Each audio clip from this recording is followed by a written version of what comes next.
केशव एक ऐसा यंग लड़का था जो कभी किसी एक काम में टिक ही नहीं पाता था। कभी लोहे पर हथौड़ा चलाता, कभी मिट्टी से घड़े बनाता और कभी जंगल जाकर लकड़ी काटने लगता। मेहनत करना उसकी आदत थी, लेकिन किस्मत हर बार जैसे उससे टकरा जाती थी। हर सुबह वो नई उम्मीद लेकर किसी ना किसी के दरवाजे पर पहुंच जाता। मालिक, आज कोई काम मिल सकता है क्या? कोशिश कर ले, ध्यान से काम करना। शाम होते होते वही मालिक गुस्से में चिल्लाता, भाग यहाँ से, तू तो पनौती निकला, आज बैल तक बिगड़ गए, तेरे आने से सब खराब हो गया। धीरे धीरे पनौती ही केशव का नाम बन गया। गांव में शायद ही कोई ऐसा था जो उसे देखकर हंस न देता। अरे सुबह सुबह ये दिख गया, लगता है आज का दिन बर्बाद जाएगा। हर मजाक के साथ केशव के दिल का कोई हिस्सा टूटता चला जाता। एक शाम माँ ने चुपचाप कहा, बेटा कब तक ऐसे ही भटकता रहेगा, क्यों हमेशा दूसरों पर डिपेंड रहता है? केशव चुप रहा। माँ ने आगे कहा, तेरे पिता के जमाने के कुछ पैसे बचा कर रखे हैं, अगर एक अच्छी सी गाय ले आए तो दूध बेचकर घर चल जाएगा। ये बात केशव के लिए एक नई उम्मीद बन गई। अगली सुबह वो गाय खरीद कर घर लौट रहा था। रास्ते में कुछ लोगों ने उसे घेर लिया। अरे भाई, ये गधा कहाँ ले जा रहा है? गधा नहीं, गाय है, केशव बोला।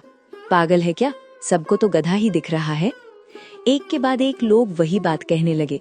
केशव ने खुद को समझाया, ये लोग मुझे बेवकूफ बना रहे हैं। तभी एक साधु के भेष में आदमी आया। बेटा, तुम्हें धोखा दिया गया है, ये गाय नहीं गधा है। अब केशव का भरोसा हिल गया। आखिरकार उसने गाय सिर्फ एक सोने के सिक्के में दे दी। वो साधु असल में उन्हीं ठगों का सरदार था। घर पहुंचकर माँ ने सच समझाया। केशव की आंखों से आंसू बहने लगे। मैं इतना कमजोर कैसे हो गया माँ?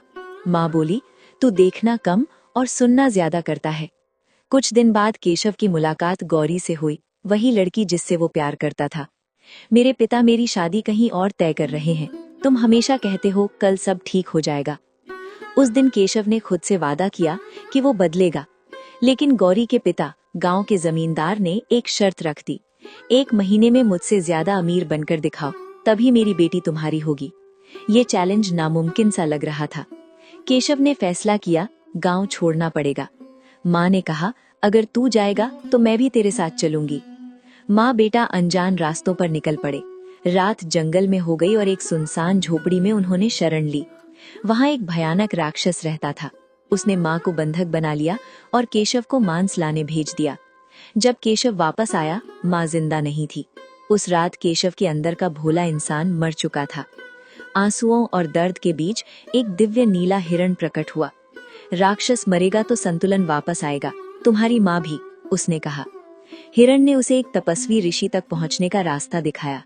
रास्ते में भयानक पहरेदार, कठिन सवाल और पहेलियां आईं।